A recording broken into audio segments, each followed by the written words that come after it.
មេរៀនទី8ឆឆឆអាឆាឆអេឆេឆអីឆៃឆអឺឆើឆអឺឈើឆអូឆោឆអូឈោឆអ៊ូឈួឆអោឆើឆអឺឈឺឆអ៊ីឈៀឆអេឆេឆអែឆែឆអៃឆៃ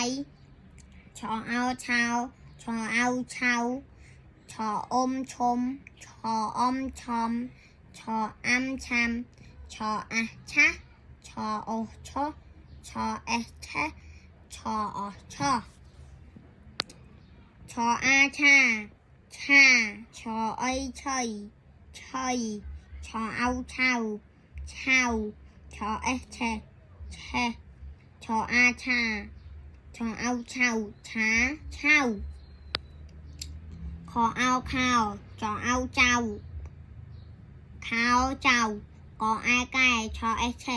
ខោចៅកែឆេកអែចែឆអាំឆាំចែឆាំ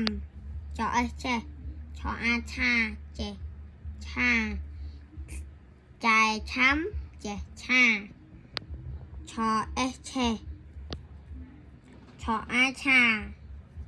អរគុណជំរាបលាសូមជួយចុច Subscribe ម្នាក់មួយផង